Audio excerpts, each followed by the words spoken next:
Hello guys, welcome to my channel. स्वागत है आप सभी का।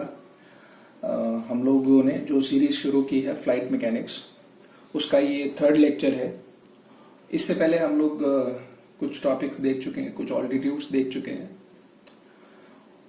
उन ऑल्टीट्यूड्स के अंदर हम लोगों ने जियोमेट्रिक ऑल्टीट्यूड, एब्सोल्यूट ऑल्टीट्यूड और फाइनली जियो पोटेंशियल ऑल्टीट्यूड, ये तीन टाइप के ऑल्टीट्यूड डिस्कस कर लिए थे। आज जो अपनी क्लास रहेगी वो रहेगी स्टैंडर्ड एटमॉस्फेयर के ऊपर। और ये स्टैंडर्ड एटमॉस्फेयर डिफाइन करने के बाद में हम लोग तीन ऑल्टीट्यूड और डिफाइन करेंगे: pressure altitude, temperature altitude and density altitude. तो ये जो आज की क्लास है वो स्टैंडर्ड एटमॉस्फेयर पे है। पिछली क्लास का मैं आपको थोड़ा बहुत रिवाइज करा देता हूँ कि लास्ट क्लास में हम लोगों ने जियो पोटेंशियल ऑल्टीट्यूड का डेरिवेशन किया था, जिसमें हम लोगों ने देखा था formula H is equal to R upon R plus H G into H G. मैंने आपको स्टार्टिंग से बताया था कि ये कैसे आ रहा है, कैसे हमने हाइड्रोस्टैटिक इक्वेशन डिराइव किया और उसके बेसिस पे हम लोगों ने कैसे जी को कांस्टेंट लेके ये डेरिवेशन किया हुआ है। तो H is equal to R upon R plus H G into H G. इसमें से कुछ कंक्लूसिव पॉइंट्स थे कि जो ये जियो पोटेंशियल ऑल्टीट्यूड है it will always be less than the geometric altitude. And guys, जो इनके बीच का डिफरेंस है, मार्जिन है geopotential altitude and geometric altitude का, अप टू 65 किलोमीटर, ये 1% का ही मार्जिन है, 1% का ही डिफरेंस है। तो ज्यादा कुछ खास डिफरेंस है नहीं है। So deviation between H and H G is almost about 1% up to 65 kilometre. फिर मैंने आपको एक न्यूमेरिकल करवाया था। आज हम लोग पढ़ने वाले हैं स्टैंडर्ड एटमॉस्फेयर। तो ये स्टैंडर्ड एटमॉस्फेयर का डायग्राम है। आप इसको वीडियो को पॉज करके either you can take a screenshot और कैप्चर स्क्रीनशॉट और फिर उसके बाद इसको आगे बढ़ सकते हो। अदरवाइज क्योंकि हम लोग नोट्स बना ही रहे हैं तो इसको बनाना ही ज्यादा बेहतर रहेगा। आप अपनी नोटबुक में इसे बना लीजिएगा। तो अब हम लोग चाहते हैं कि प्रेशर, टेम्परेचर एंड डेंसिटी, इनका रिलेशन निकल जाए कैसे भी विद रिस्पेक्ट टू हाइट। तो वो चीज हम लोग निकालने की कोशिश करेंगे। अभी स्टैंडर्ड एटमॉस्फेयर, अलग अलग कंट्रीज अपना अपना स्टैंडर्ड एटमॉस्फेयर बना सकती हैं, बिकॉज अलग अलग जियोग्राफिक लोकेशंस पे ये वैल्यूज चेंज हो सकती हैं। बट जैसा कि मैंने आपको स्टार्टिंग की फर्स्ट क्लास में बताया था कि हम लोग कौन सा मॉडल प्रेफर कर रहे हैं या कौन सा मॉडल से रीड कर रहे हैं, तो it is just a standard atmosphere. ये एक स्टैंडर्ड एटमॉस्फेयर है। इसमें मैं आपको एक बार बता देता हूँ कि क्या क्या चीजें हो रही हैं। जैसे एक्स एक्सिस के ऊपर हम लोगों ने टेम्परेचर लेके रखा हुआ है, वाई एक्सिस के ऊपर हम लोगों ने ऑल्टीट्यूड लेके रखा हुआ है। एक्स एक्सिस पे टेम्परेचर है, वाई एक्सिस पे ऑल्टीट्यूड है। इसमें देखो गाइज, जो स्टैंडर्ड एटमॉस्फेयर यहां से शुरू होता है that at H is equal to 0, देखो ऑल्टीट्यूड है ये। So at H is equal to 0 यानी कि सी लेवल की बात कर रहे हैं हम लोग, उस पॉइंट पे सर्टेन वैल्यू है, सर्टेन टेम्परेचर की वैल्यू है। वो वैल्यू है 288.16 केल्विन, 288.16 केल्विन। फिर जैसे जैसे हम लोग हाइट में बढ़ते जाएंगे, ऊपर जाते जाएंगे, वैसे वैसे ये टेम्परेचर डिक्रीज होता जाएगा, जो कि आप लोगों को पता भी है। टेम्परेचर डिक्रीज होगा एंड अप टू 11 किलोमीटर ये डिक्रीज होता जाएगा। 11 से 25 किलोमीटर के बीच में, 11 से 25 किलोमीटर के बीच में ये टेम्परेचर कांस्टेंट रहेगा।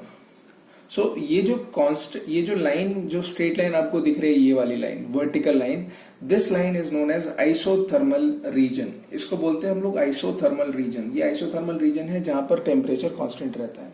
बाकी ये जो आपको लाइन दिख रहा है जिसमें ये स्लोप आपको दिख रहा है, एक ये वाला स्लोप है, ऊपर वाला स्लोप है। तो ये जो स्लोप वाली लाइन आपको दिख रही है, इसको हम लोग बोलते हैं ग्रेडियंट रीजन, जहां पे टेम्परेचर कंटिन्यूअसली वेरी हो रहा है विद रिस्पेक्ट टू हाइट।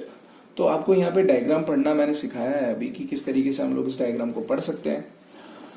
अब हम लोग क्लासिफाई कर लेते हैं कि ये जो दो लाइंस हैं, हम लोग इसको स्टैंडर्ड एटमॉस्फेयर, इसकी जो लाइंस है हम लोग इनको दो वेज में क्लासिफाई कर सकते हैं। एक है आइसोथर्मल रीजन, जिसमें हम लोग कांस्टेंट टेम्परेचर लेके चल रहे हैं, कांस्टेंट टेम्परेचर। कांस्टेंट टेम्परेचर, और दूसरा रीजन है gradient region. Gradient region guys, gradient का मतलब ही होता है change with respect to something. So ये ग्रेडियंट रीजन है, स्लोप वाली लाइन। इसके ऊपर ये जो A1, A2, A3, A4 ये सब लिखा हुआ है, इसको हम लोग बोलते हैं लैप्स रेट। और ये रेट बताएगा कि किस रेट से टेम्परेचर डिक्रीज हो रहा है विद रिस्पेक्ट टू हाइट, यानी कि मीटर्स में ले सकते हैं आप, किलोमीटर्स में ले सकते हैं, या किसी भी सेंस में आप लेना चाहो, केल्विन में, रैंकाइन में, what ever you want, temperature तो चेंज हो रहा है इधर पे। सो इसको हम लोग स्टार्ट करते हैं, अभी रिलेशन निकालते हैं प्रेशर, टेम्परेचर एंड डेंसिटी का विद रिस्पेक्ट टू एच। और एच गाइस हम लोग यहाँ पे जियो पोटेंशियल ऑल्टीट्यूड यूज कर रहे हैं, तो ये आप प्लीज ध्यान में रखिएगा। सो इन जनरल हम लोगों ने डेरिवेशन क्या किया था, हाइड्रोस्टैटिक इक्वेशन का किया था, dp is equal to minus rho g naught into d h. ये हाइड्रोस्टैटिक इक्वेशन से था, इसको हम लोग आज ले लेते हैं इक्वेशन नंबर 1। इसको हम लोग ले लेते हैं इक्वेशन नंबर 1। उसके बाद हमें पता है इक्वेशन ऑफ स्टेट क्या होती है। So equation of state states that pressure P is equal to rho R T. This is our equation number 2 now.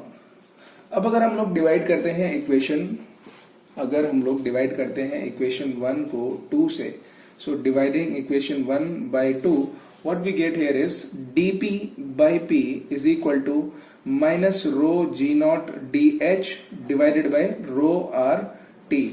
यहां से ये निकल के आएगा guys minus ji naught upon R T into d h. So dp by p is equal to minus ji naught upon R T into d h. इसको आप ले लो equation number 3। तो ये जनरल इक्वेशन है जो कि दोनों रीजन में काम करेगी, जो आपके आइसोथर्मल रीजन है या ग्रेडियंट रीजन है, दोनों रीजन में इक्वली काम करेगी। हम लोग इसी इक्वेशन को यूज करेंगे, बट चेंजेस देखते हैं किस किस तरीके से आते हैं। तो नंबर 1 हम लोग ले लेते हैं केस 1। केस 1 जिसमें हम लोग बात करते हैं आइसोथर्मल रीजन की, आइसोथर्मल रीजन की, जो कि कांस्टेंट टेम्परेचर वाला रीजन है। Constant temperature, constant temperature. तो मैं छोटा सा एक डायग्राम बना लेता हूं, उसके बाद में हम लोग डिस्कस करते हैं इसके बारे में। ओके, सो डायग्राम मैंने बना लिया है। यहाँ पे आप लोग देख सकते हैं कि मैंने एक आइसोथर्मल रीजन बनाया है। जहां से ये आइसोथर्मल रीजन शुरू होता है, जहां से ये आइसोथर्मल रीजन शुरू होता है, उसको हम लोग बोलते हैं it is the base of isothermal region and it is located at a certain altitude h1।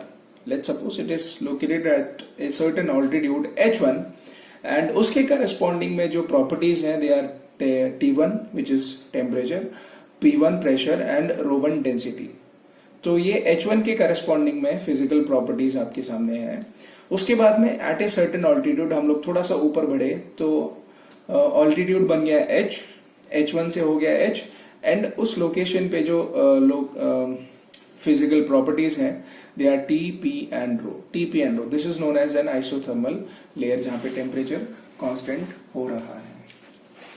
तो इसको लिख लेते हैं हम लोग नोट्स के अंदर में, सो दैट आपको काम आ जाएगा गेट के सिलेबस के लिए एंड इनफैक्ट आपके इंटरव्यू क्वेश्चंस के लिए भी बहुत ज्यादा इंपॉर्टेंट है ये। तो T, P1 and ρ1, these are nothing but temperature, pressure and density at the base of isothermal layer. Isothermal layer.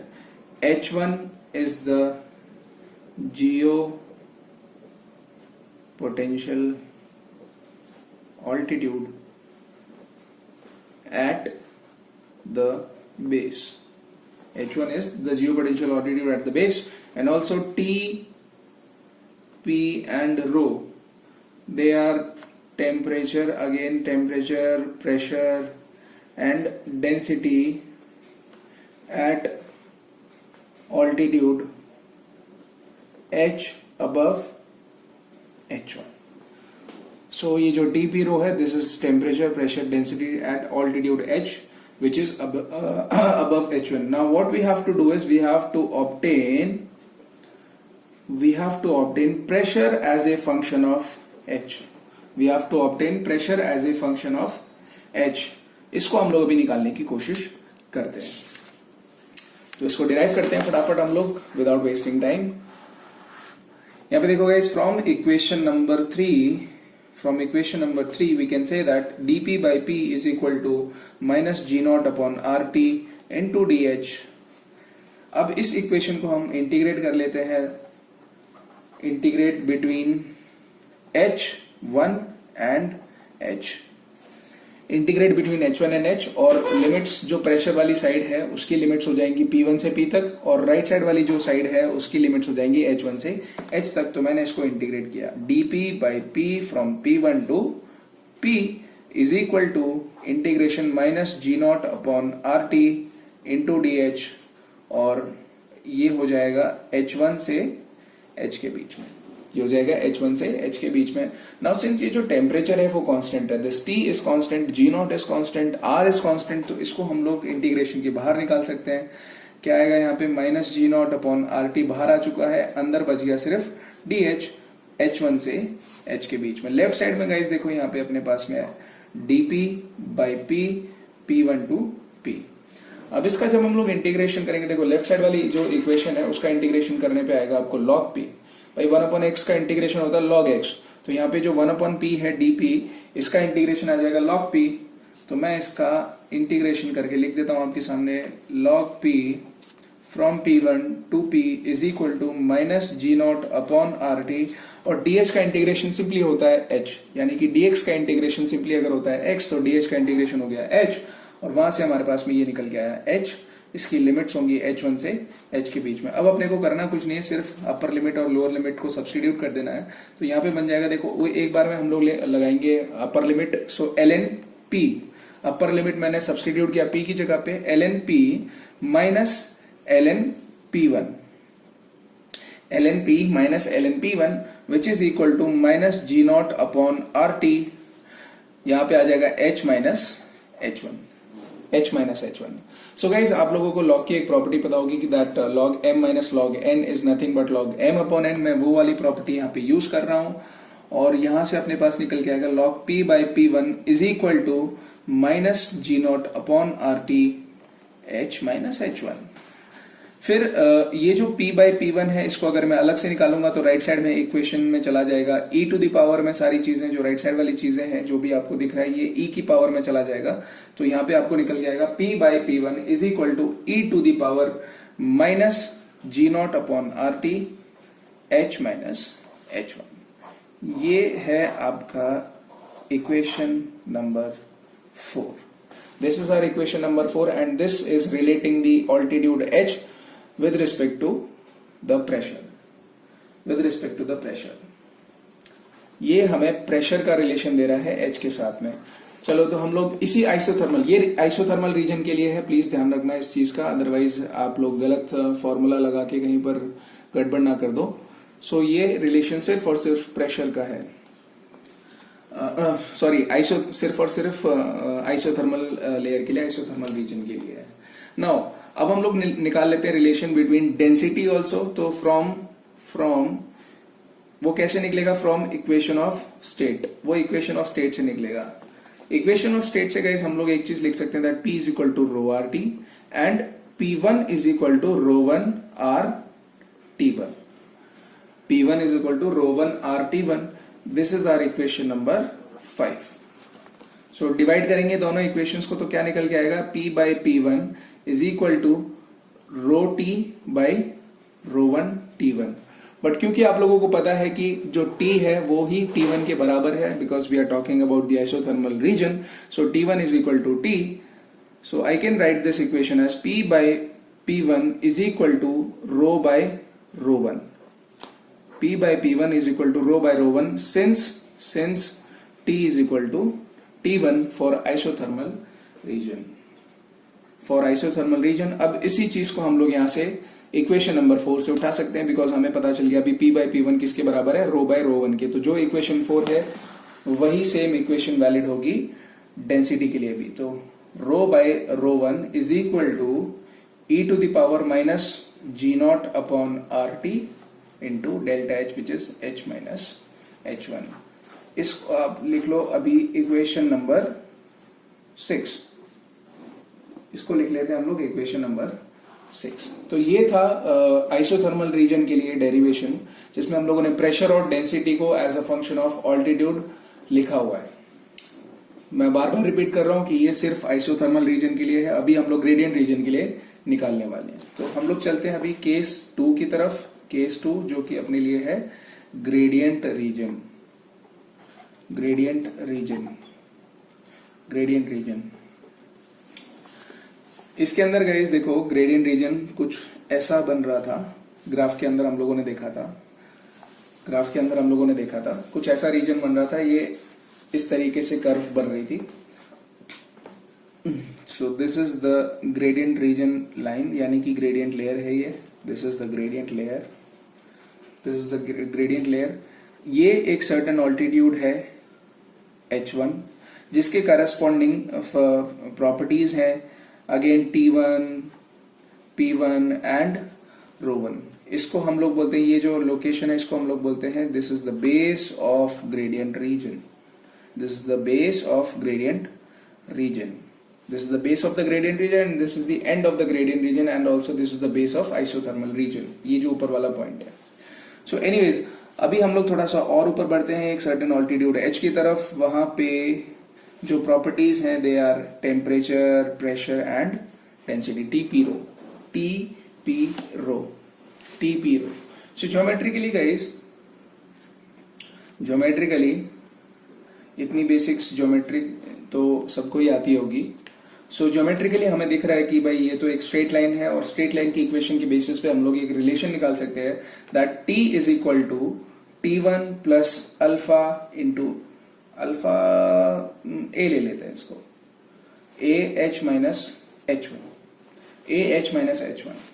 सो यहां से अपने पास निकल के आएगा T minus T1 upon H minus H1। इसको हम लोग लिख सकते हैं अगर ये स्मॉल चेंज होता है तो if it is a very very small change then we can write it as dt by dh and this is nothing but your A। ये A है where A is the lapse rate, where A is the lapse rate। A lapse rate है। This is different for different gradient region. ये अलग अलग reason के लिए अलग अलग है ग्रेडियंट रीजन में। So gradient layer, so this is different for different gradient layer. जैसा कि आप लोगों ने स्टार्टिंग में देखा भी है, मैं आपको फिर से एक बार पीछे से दिखा देता हूँ कि देखो यहाँ पे जो A1 की वैल्यू है this is minus 6.5 into something, यहाँ पे A2 की वैल्यू है 3 इंटू समथिंग, यहाँ पे A3 की value minus 4.5 into something and A4 की वैल्यू है 4 इंटू समथिंग। तो ये अलग अलग ग्रेडियंट रीजन के लिए अलग अलग वैल्यू होगी। So A is known as the lapse rate. This is different for different gradient layers, and it is a constant. It is a constant value. It is a constant value because there is a linear variation of temperature. There is a linear variation of temperature. अगर linear variation नहीं होता तो इसको हम लोग constant नहीं ले सकते थे because वो एक पर्टिकुलर कर्व बन जाता। देखो इस तरीके से अगर कर्व होता तो कंटिन्यूअसली इसका स्लोप चेंज होता जा रहा है, कंटिन्यूअसली इसका स्लोप चेंज होता जा रहा है। दैट मीन्स अभी A की वैल्यू चेंज हो सकती थी, कंटिन्यूअसली चेंज होती है, बट क्योंकि ये स्ट्रेट लाइन है इसलिए इसका स्लोप सेम रहेगा, विच मीन्स लैप्स रेट इसका सेम ही है। सो A is a constant value. Now from equation number 3 we can say that dP by P is equal to minus G naught upon RT। अब देखो यहाँ पे guys DH होता है, dP by P is equal to minus G naught upon RT into DH। अब मैं इस DH की वैल्यू को यहाँ से सब्सटीट्यूट कर रहा हूँ, देखो यहाँ से आपको पता चल जाएगा that DH is equal to 1 upon A into DT। लिख देता हूं मैं यहाँ पर DH is equal to 1 upon A into DT। DH is equal to 1 upon A into DT या फिर DT by A बोल सकते हैं। तो मैं यहाँ पे एक चीज लिख देता हूं that DT by A। Okay, इसको थोड़ा सा रीअरेंज करके अपन लिख लेते हैं dP by P is equal to minus G naught upon AR dt by T। इसको हम लोग लिख लेते हैं कौन सी इक्वेशन है, दिस इज इक्वेशन नंबर 7, इसको 7 ले लेते हैं, इसको इक्वेशन नंबर 7 ले लेते हैं। तो अभी फिलहाल ले लेते हैं को dp by p is equal to minus ji naught upon A R into d t by t. अब अगेन हम लोग इंटीग्रेशन करेंगे, so integrating this equation, integrating the equation what we get here is dp by p का integration from p1 to p is equal to minus ji naught upon A R dt by t का integration from t1 to t, from t1 to t। पिछला वाला जो reason था isothermal reason, उसमें हम लोगों ने h1 से h के बीच में किया था, बट अभी जो ग्रेडियंट लेयर है क्योंकि इसके अंदर टेम्परेचर कांस्टेंट नहीं है, टेम्परेचर वेरी हो रहा है, इसीलिए हम लोग इंटीग्रेशन करेंगे t1 से t के बीच में। So dp by p from p1 to p is equal to, अब देखो गाइस यहाँ पे g नॉट a और r ये कांस्टेंट वैल्यू है, मैंने आपको बता दिया है। g नॉट और r तो क्वाइट कॉमन है कि ये कांस्टेंट रहेगा। a भी मैंने आपको बता दिया कि कैसे ये कांस्टेंट वैल्यू है, तो ये चीजें बाहर आ जाएंगी इंटीग्रेशन के, यानी कि माइनस जी नॉट अपॉन ए आर, इंटीग्रेशन के अंदर बच जाएगा सिर्फ ये चीज dt by T, dt by T.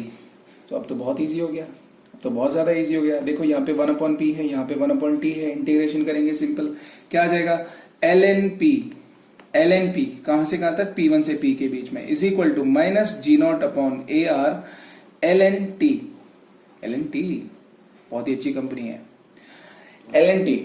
ln t from t1 to t।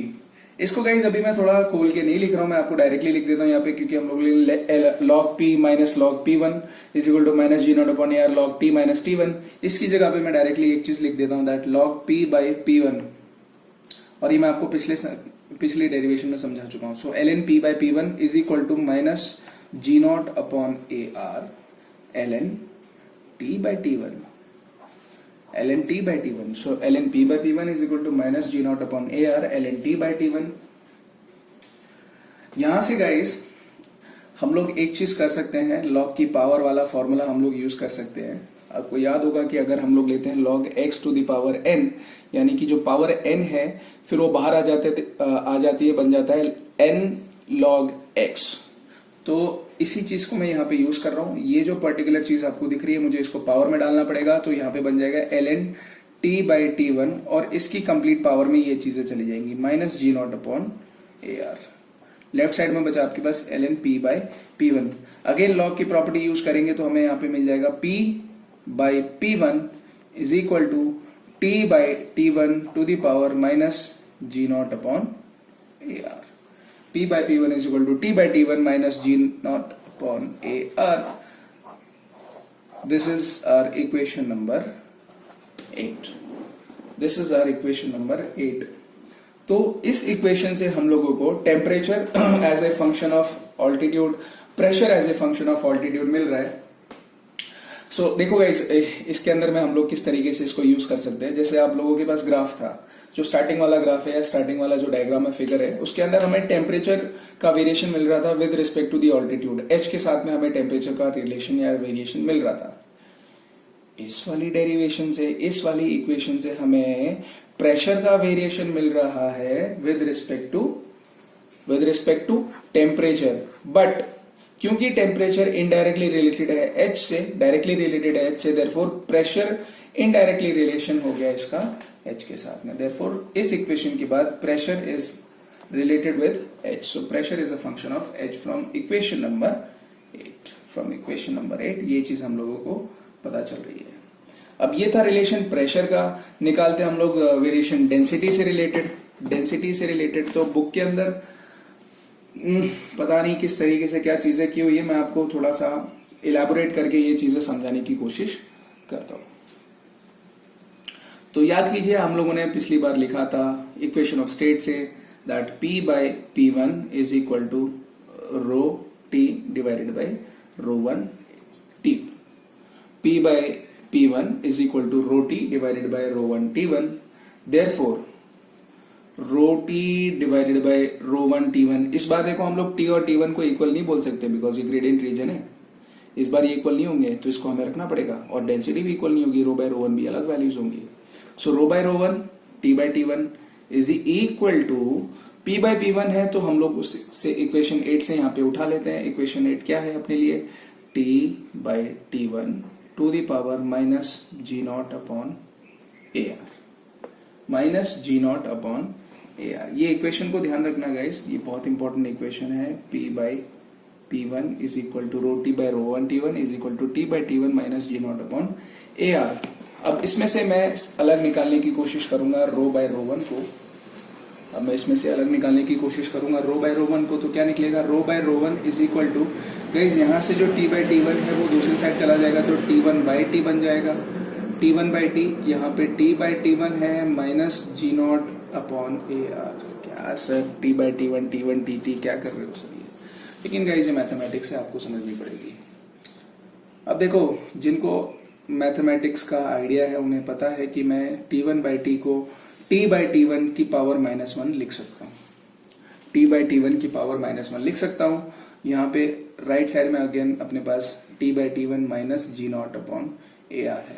तो गाइस देखो, बेस सेम है, पावर ऐड हो जाती है, तो हम लोग इनको ऐड कर लेते हैं। तो बेस सेम है, T बाई T1 है, तो पावर ऐड कैसे हो जाएंगी, माइनस जी नॉट अपॉन ए आर -1। इस तरीके से आपकी पावर्स ऐड हो जाएंगी।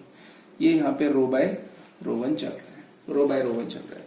इसी को थोड़ा सा फर्दर सिंप्लीफाई करके हम लोग ऐसे भी लिख सकते हैं, rho by rho one is equal to T by T1, minus बाहर निकालो, जी नॉट अपॉन ए आर +1 कर दो, माइनस बाहर निकाल के जी नॉट अपॉन ए आर +1 कर दो। इसको आप लिख लो इक्वेशन नंबर 9।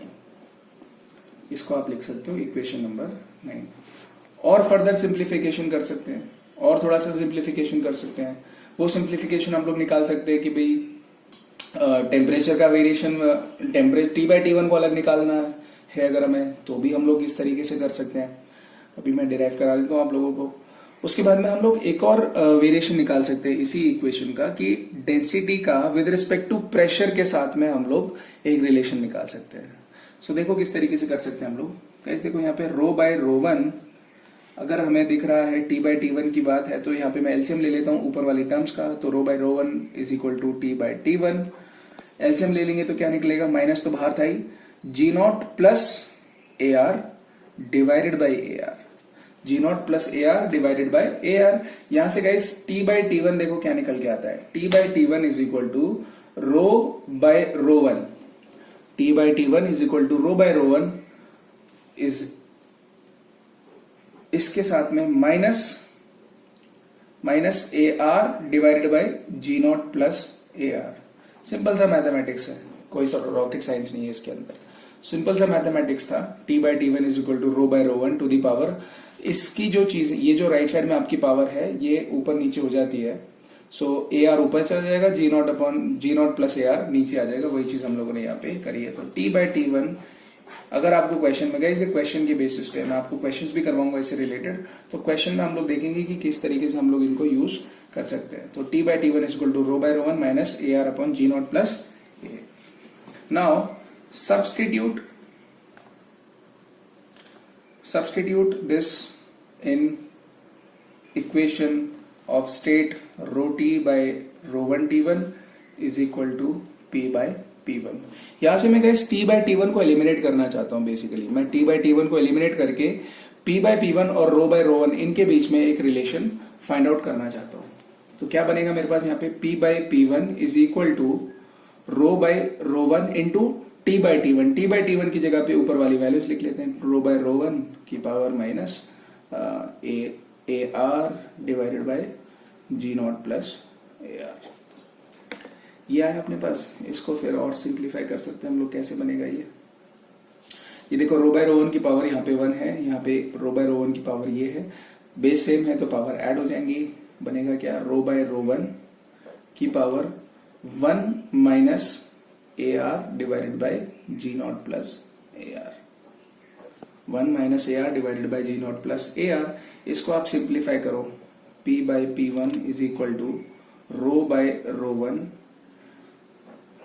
क्या आएगा यहाँ पे, G naught plus A R minus A R divided by ji naught plus A R. LCM ले लिया मैंने ऊपर, क्या निकल के आ रहा है ये। So rho by P by P1 is equal to rho by rho one, दिख तो रहा है। So P by P1 is equal to rho by rho one, और ऊपर बच जाएगा, देखो AR से ये वाला AR कट जाएगा, AR माइनस AR, ऊपर बचा सिर्फ क्या, G0 upon G0 plus AR, G0 upon G0 plus AR। तो जो वैल्यूज आपको गिवन हो क्वेश्चन के अंदर, आप वो वैल्यूज और वो इक्वेशन यूज कर सकते हो। अगर आपको दिया हुआ है रिलेशन टेम्परेचर और डेंसिटी का, तो आप ये वाला रिलेशन यूज करोगे। अगर आपको रिलेशन दिया हुआ है प्रेशर और डेंसिटी का, तो आप ये वाला रिलेशन यूज करोगे। This is for the gradient region, ये ग्रेडियंट रीजन के लिए है। तो हमने अब तक देख लिया डेरिवेशन किस किस का, आइसोथर्मल रीजन का और ग्रेडियंट रीजन का। आइसोथर्मल रीजन के लिए और ग्रेडियंट रीजन के लिए हम लोगों ने इक्वेशन ऑफ स्टेट और हाइड्रोस्टैटिक इक्वेशन का यूज किया हुआ है। तो ये जो बेसिक्स है, बेसिक्स फंडामेंटल्स है, जहां से डेरिवेशन शुरू होती है, वो हमें कभी भूलना इसको नहीं है। और किस कंडीशन में यूज करनी है, आइसोथर्मल रीजन वाली जो इक्वेशन है उसको हम लोग ग्रेडियंट रीजन वाली लेयर में यूज नहीं कर सकते। ग्रेडियंट वाली जो इक्वेशन है उसको हम लोग आइसोथर्मल की इक्वेशन में यूज नहीं कर सकते, बिकॉज उसके बेसिस पे अजम्पशन लेके रखा हुआ हम लोगों ने। कुछ कंडीशंस है। कंडीशन कैसी है कि आइसोथर्मल रीजन में हम लोग टेम्परेचर को कांस्टेंट रखेंगे और ग्रेडियंट रीजन में हम लोग टेम्परेचर को कांस्टेंट नहीं ले सकते हैं। ग्रेडियंट रीजन में हम लोग टेम्परेचर को कांस्टेंट नहीं ले सकते हैं।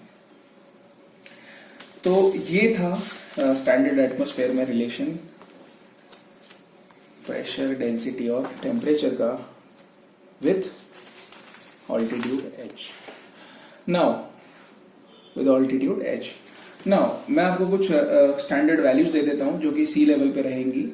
और वैसे तो ये ऑलरेडी यार इतनी सारी वीडियोस पड़ी हुई है यूट्यूब के ऊपर जो कि आपको स्टैंडर्ड वैल्यूज दे देंगे। इनफैक्ट अगर गूगल पे भी डालोगे तो भी आपको ये वैल्यूज मिल जाएगी। सो एट सी लेवल, मतलब रटने की जरूरत नहीं है, ये at least at sea level h is equal to 0, ये तो फॉर श्योर है। So at sea level h is equal to 0, उस लेवल पे, उस कंडीशन में या उस हाइट पे हम लोग प्रेशर, टेम्परेचर और डेंसिटी को इस तरीके से डिफाइन करते हैं कि P बन जाएगा PS यानी कि pressure at sea level. So pressure at sea level is 1.01325 into 10 to the power 5 newton per metre square, newton per metre square. CGS unit में ये कहलाएगा 2116.2 pounds per feet square, pounds per feet square CGS unit के अंदर। Similarly temperature TS बन जाएगा, TS निकल के आता है 288.16 केल्विन। इसको अगर हम लोग सीजीएस यूनिट में यूज करेंगे तो 518.69 डिग्री रैनकाइन। रो एस यानी कि डेंसिटी की वैल्यू आती है 1.225 केजी पर मीटर क्यूब, और सीजीएस यूनिट में ये हो जाएगा 0.002377 स्लग पर फीट क्यूब, स्लग पर फीट क्यूब। तो ये जो हम लोगों ने अभी भसड़ मचाई है, जो भी हमने डेरिवेशन किया है, लोग पूछेंगे कि सर हम लोग इसको यूज कैसे करेंगे, किस तरीके से हम लोग इक्वेशंस या क्वेश्चंस को अटेम्प्ट करें। तो गाइज आप लोगों को अगर मान लो कोई भी एक सर्टेन हाइट है, लेट्स सपोज मैंने आपको क्वेश्चन दिया कि एक हाइट है h is equal to let's suppose 25 kilometres, तो 25 किलोमीटर्स पे आपको प्रेशर, टेम्परेचर और डेंसिटी की वेरिएशंस और डेंसिटी की वैल्यूज निकालनी है। तो किस तरीके से हम लोग मूव करेंगे वो आप देख लो। जैसे कि अगर निकालना है हमें h is equal to 25 kilometres पे, तो स्टार्ट करेंगे हम लोग, start at h is equal to 0। मैं आपको जनरल बता देता हूँ, उसके बाद एक क्वेश्चन हम लोग करेंगे। So start at h is equal to 0। सबसे पहले h इज इक्वल टू 0 से जैसे हम लोग निकलना शुरू करेंगे तो हमें मिल जाएगा gradient region. So we will encounter gradient region, gradient region मिल जाएगा हमें सामने से।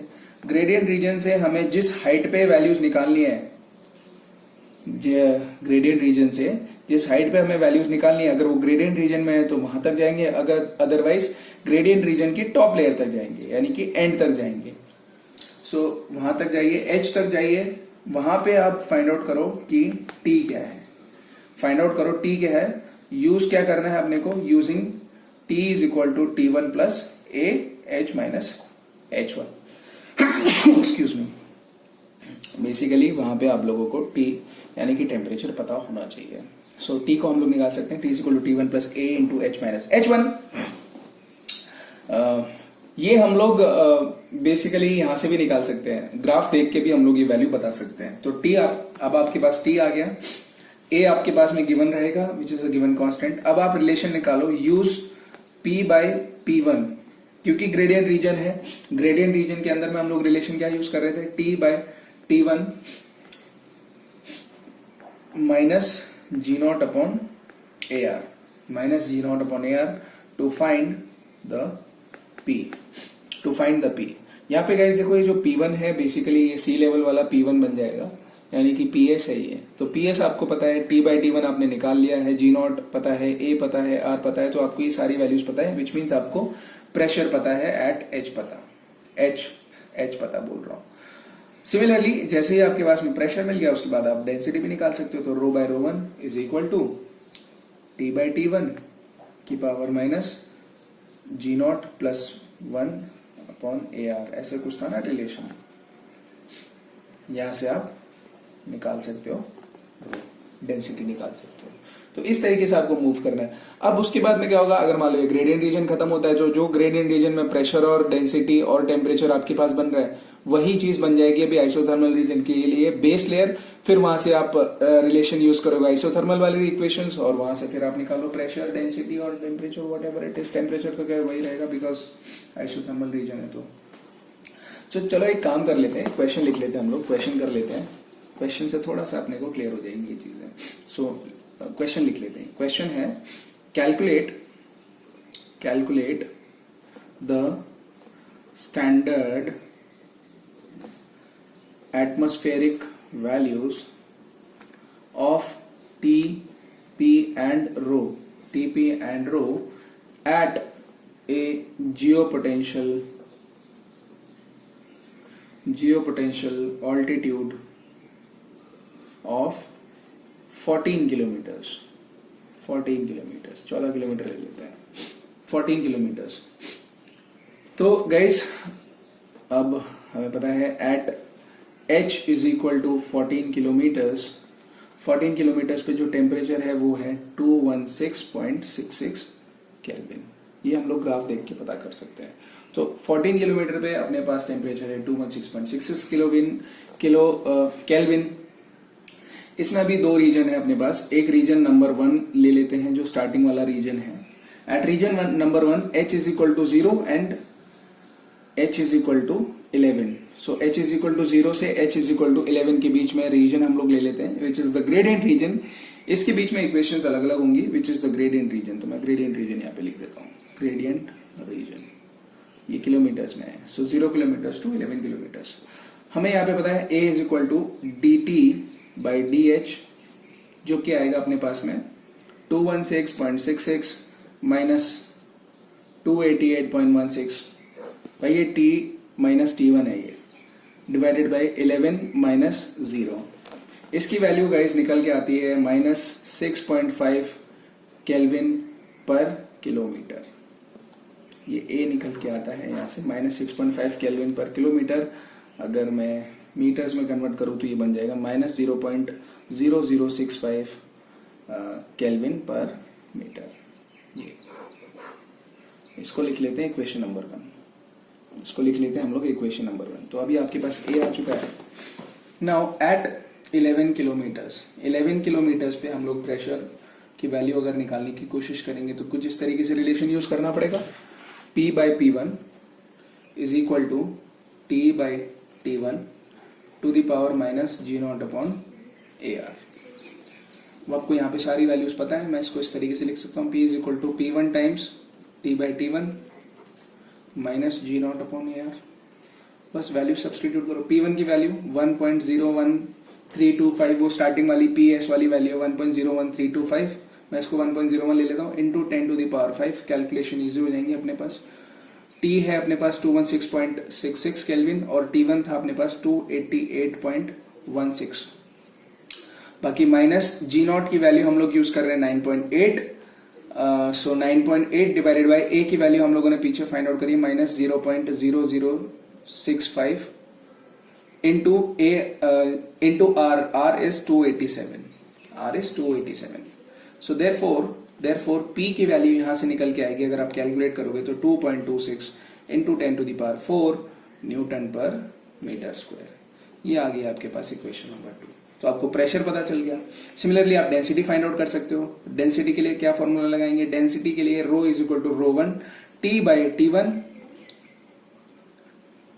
Minus G0 plus 1 divided by air. ऐसा लिख सकते हैं हम लोग। यहां से आप वैल्यू सब्सटीट्यूट करो, रो1 की वैल्यूज लगाओ। रो1 की वैल्यू क्या है अपने पास? 1.23। टी की वैल्यू है अपने पास 216, 8.16।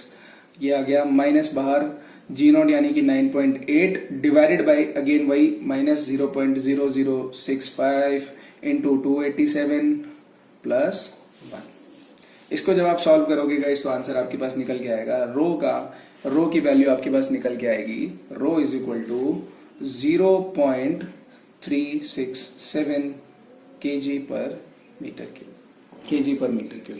तो देखो गाइस 11 किलोमीटर 11 किलोमीटर जाते के साथ ही 11 किलोमीटर जाने पे जो डेंसिटी की वैल्यू है किस तरीके से ड्रास्टिकली चेंज हुई है। पहले डेंसिटी की वैल्यू थी 1.23 kg पर मीटर क्यूब और अब हो गई है 0.367। That means when we go at a certain altitude, for example 11 kilometre पे एयर की डेंसिटी 1.23 से 0.367 यानी कि कम हो जाएगी, डिक्रीज हो जाएगी। और यही रीजन है कि वहां पर हम लोगों को सांस लेने में प्रॉब्लम होती है और इसी वजह से हम लोग अपने खुद के ऑक्सीजन सिलेंडर्स लेके जाते हैं। Simple as that. तो डेंसिटी की वैल्यू आ गई 0.367। अब गाइज ये जो हम लोगों ने वैल्यूज निकाली है प्रेशर, डेंसिटी और टेम्परेचर की, टेम्परेचर तो खैर आपने पता ही है, सो इसको मैं लिख लेता हूं क्वेश्चन नंबर 3। ये जो पर्टिकुलर वैल्यूज हैं ये अब आइसोथर्मल रीजन के लिए 11 किलोमीटर से ऊपर के लिए जो रीजन है वो आइसोथर्मल वाला रीजन है, तो 11 से 25 के बीच में। अब आइसोथर्मल रीजन के लिए ये बेस वैल्यूज बन जाएंगी, यानी कि रो कन्वर्ट हो जाएगा रो1 में, P कन्वर्ट हो जाएगा P1 में और T कन्वर्ट हो जाएगा T1 में। तो अभी मैं वैल्यूज को रो1, P1 और T1 ऐसे लिख लेता हूं। तो रो1 अपने पास निकल के आया है 0.367 kg पर मीटर क्यूब। P1 निकल के आया है अपने पास, वेयर इज इट, ये रहा। सो P1 अपने पास निकल के आया है 2.26 into 10⁴ newton per metre square और T1 तो अपने पास है ही 216.66 केल्विन। 216.66 केल्विन। नाउ अब ये आइसोथर्मल वाला रीजन है, दैट मीन्स अब हमें निकालना है pressure, temperature and density at H is equal to 14 kilometre. 14 kilometre यहाँ पे गाइस H माइनस H1 अगर मैं आपको बोलूँ तो H माइनस H1 निकल के आएगा 14 minus 11 which is equal to nothing but 3 kilometres. 3 kilometres लगाओ इसमें वैल्यूज आइसोथर्मल वाली। P is equal to P/P1 is equal to e to the power minus G0 upon RT into delta H। सो P is equal to P1 e to the power minus G0 upon RT H minus H1। ये आपके पास में आएगी value. Substitute कर देते हैं इसके अंदर हम लोग। अभी क्या आएगा 2.26 इंटू 10⁴, फिर e to the power minus G0 की वैल्यू है 9.8, R की वैल्यू है 287 और T की वैल्यू है 216.66 बचा क्या H माइनस H1 है 3, यहाँ पे लिख दिया। इसको जब आप सॉल्व करोगे तो प्रेशर की वैल्यू आपके पास आ जाएगी 1.41 into 10⁴ newton per metre square. तो ये वैल्यू है at H is equal to 14 kilometre. H is equal to 14 kilometre पे प्रेशर की वैल्यू आ रही है 1.41 into 10⁴ newton per metre square. इसको आप लिख लो इक्वेशन नंबर 4। सिमिलरली आप डेंसिटी की वैल्यू निकाल सकते हो। डेंसिटी की वैल्यू कैसे निकालेंगे? Rho by rho one is equal to P/P1। ये हम लोग ऑलरेडी स्टार्टिंग में देख चुके हैं भाई। जब डेरिवेशन कर रहे थे हम लोग आइसोथर्मल रीजन के लिए तो हमें पता था rho by rho one is equal to P/P1 था। तो rho is equal to rho one times P/P1। अब देखो गाइस यहाँ पे P/P1 हम लोग निकाल चुके हैं। P1 की वैल्यू पता है, P की वैल्यू पता है, रो1 भी हमें पता है ऊपर से। इसको जब आप वैल्यू सब्सटीट्यूट कर दोगे तो आंसर आपके पास में आएगा 0.23 kg पर मीटर क्यूब।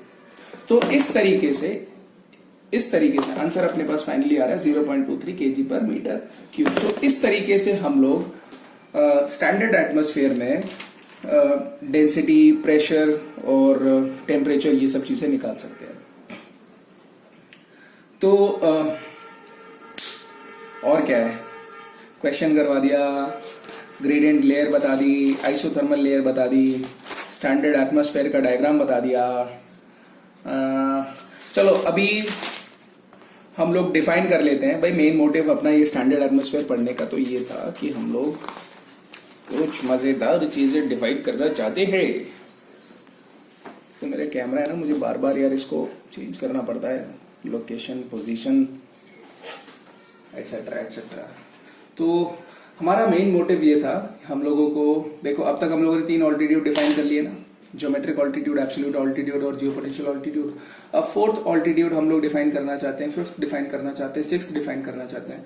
4th ऑल्टीट्यूड है अपने पास प्रेशर ऑल्टीट्यूड, फिर density altitude and temperature altitude. ये 3 टाइप के ऑल्टीट्यूड हम लोग अभी डिफाइन करना चाहते हैं। Altitude, pressure altitude, density altitude and temperature altitude. So इसके लिए हम लोग एक एग्जांपल देखते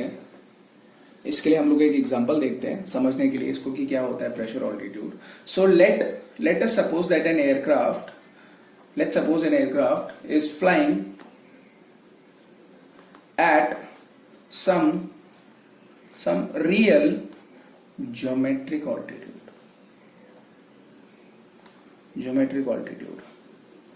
ये चीजें भी आपको जॉन डी एंडरसन की जो इंट्रोडक्शन टू फ्लाइट वाली बुक है उसके अंदर मिल जाएगा। So let an aircraft be flying at some real geometric altitude. हमें अभी एटलीस्ट ऑल्टीट्यूड पता है। सो उस पॉइंट पे जब एयरक्राफ्ट फ्लाई कर रहा है एक सर्टेन ज्योमेट्रिक ऑल्टीट्यूड पे, उस पॉइंट पे, उस हाइट पे हम लोगों ने चेक किया कि भाई बाहर का प्रेशर कितना है। तो लेट एक्चुअल आउटसाइड प्रेशर हम लोगों ने मेजर किया इंस्ट्रूमेंट्स के थ्रू। तो हमें पता चला कि एक्चुअल आउटसाइड प्रेशर आ रहा है 6.16 into 10⁴ newton per metre square. 10⁴ newton per metre square. अब क्या करेंगे हम लोग, 6.16 into 10⁴ newton per metre square के प्रेशर रीडिंग्स देखेंगे हम लोग। मैं आपको अभी एक ग्राफ दिखा देता हूं, टेबल दिखा देता हूं। उस टेबल के थ्रू हम लोग कोई भी स्टैंडर्ड एटमॉस्फेयर जो कि अवेलेबल होगा किसी भी कंट्री में, उसके बेसिस पे हम लोग निकाल सकते हैं। सो अगर हमें प्रेशर की वैल्यू दी हुई है 6.16 into 10⁴ newton per metre square, इसके करस्पॉन्डिंग में हम लोग टेबल में चेक करेंगे। इसके करस्पॉन्डिंग में हम लोग टेबल में चेक करेंगे फ्रॉम टेबल अभी आपको मैं दिखा दूंगा थोड़ी देर में। फ्रॉम टेबल हमें पता चला कि h is equal to 4 kilometre. जहां पे प्रेशर की value 6.16 into 10⁴ newton per metre square लिखी हुई है, वहां पे हम लोगों ने चेक किया h की वैल्यू आ रही है 4 किलोमीटर। ये जो ऑल्टीट्यूड आया है h is equal to 4 kilometre, this is the pressure altitude. ये है pressure altitude, this is the pressure altitude. इसको हम लोग प्रेशर ऑल्टीट्यूड बोलते हैं। सिमिलरली अगर उसी ज्योमेट्रिक ऑल्टीट्यूड पे हम लोग फ्लाई कर रहे हैं एयरक्राफ्ट को, और उस पॉइंट पे हमें पता चला कि एक्चुअल आउटसाइड टेम्परेचर अपने को गिवन है 265.4 केल्विन, 265.4 केल्विन। इसके करस्पॉन्डिंग बच्चों हम लोगों ने फिर से टेबल की तरफ ध्यान दिया और हमें पता चला कि यहां पर h की वैल्यू गिवन है 3.5 किलोमीटर। तो आपका सेम ज्योमेट्रिक ऑल्टीट्यूड था, ज्योमेट्रिक ऑल्टीट्यूड वही था, बट ज्योमेट्रिक ऑल्टीट्यूड पे प्रेशर ऑल्टीट्यूड की वैल्यू आ रही है 4 किलोमीटर और टेम्परेचर ऑल्टीट्यूड की वैल्यू आ रही है 3.5 किलोमीटर। सो सिमिलरली इसी तरीके से हम लोग फिर डेंसिटी फाइंड आउट करेंगे, बाहर की एक्चुअल डेंसिटी क्या है। अगर डेंसिटी कैलकुलेट हो गई है तो हम लोग करस्पॉन्डिंग टेबल में करस्पॉन्डिंग कॉलम में चेक कर लेंगे कि उसके करस्पॉन्डिंग एच क्या आ रहा है। So we are flying at the same time at a pressure altitude of 4 kilometers and temperature altitude of 3.5 kilometers। चलो मैं आप लोगों को फटाफट जो टेबल है वो दिखा देता हूं, जल्दी आ जा। सो गाइस देखो, ये एंडरसन की बुक है ना, इसमें आपको कहीं मिल जाएगा ये। सो इसके अंदर देखो गाइस टेबल बना हुआ है, जैसे लिखा हुआ है लेफ्ट साइड में ऑल्टीट्यूड, फर्स्ट कॉलम ऑल्टीट्यूड का है, सेकंड कॉलम टेम्परेचर का है, उसके बाद प्रेशर है और डेंसिटी है। Altitude, temperature, pressure and density. यहाँ पे हम लोग थोड़ा पॉजिटिव ऑल्टीट्यूड की तरफ आते हैं, तो यहाँ पे देखो आपको जीरो वैल्यू दिख रही है, h is equal to zero. This is the mean sea level, और मीन सी लेवल पे मैंने आपको बताया था कि जो टेम्परेचर की वैल्यू है 288.16 केल्विन रहती है, टीएस।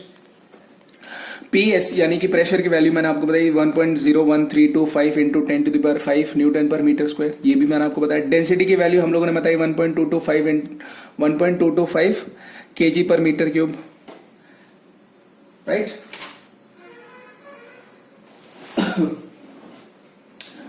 तो इस तरीके से हम लोग ये टेबल को रीड कर सकते हैं। अब जैसे मान लो कि मुझे बोल रहा है कि 10,000 किलोमीटर्स पे, नॉट 10,000 किलोमीटर्स बट 10 किलोमीटर्स पे, 10 किलोमीटर्स पे फाइंड आउट करो कि एच क्या है। जियो पोटेंशियल ऑल्टीट्यूड आपको पता चल जाएगा 9984 है। देखो ये भी कम है, सो ये ज्योमेट्रिक ऑल्टीट्यूड है, ये राइट साइड में जियो पोटेंशियल ऑल्टीट्यूड है। उसके बाद जो थर्ड कॉलम आपको दिख रहा है वो टेम्परेचर का है। सो एट 10 किलोमीटर्स आपको टेम्परेचर मिल जाएगा 223.26 केल्विन, और प्रेशर मिल जाएगा ये, और डेंसिटी मिल जाएगी ये। But please keep in mind कि ये जो टेबल है ये स्टैंडर्ड टेबल्स है, बट आपके रीजन में किसी भी पर्टिकुलर डे में या टाइम के बेसिस पे ये वैल्यूज डिफरेंट हो सकती हैं, वेरिएशंस आ सकते हैं, इसमें कोई घबराने वाली बात नहीं है। But these are all agreed upon values, एक एवरेज वैल्यूज है ये, दीज आर एवरेज वैल्यूज। तो इतना हम लोगों को इसमें से पता चल जाएगा, इतनी इन्फॉर्मेशन अपने को पता चल जाएगी। तो ये कहानी थी, बसर थी, ये सारी की सारी हम लोगों ने अभी देखी। इसमें हम लोगों ने प्रेशर, टेम्परेचर और डेंसिटी ऑल्टीट्यूड डिफाइन किया है। तो अब अगर आपको ये वीडियो अच्छा लगता है, please please please please please subscribe करो मेरे चैनल को, प्लीज लाइक करो वीडियो को और शेयर करो जितना शेयर कर सकते हो। And guys please support me. अगर सपोर्ट मिलेगा तो मैं फिर और अच्छे से और थोड़ी सी मेहनत करके और थोड़ी सी क्या मैं और मेहनत करूंगा और आप लोगों के लिए अच्छा कंटेंट लाता रहूंगा।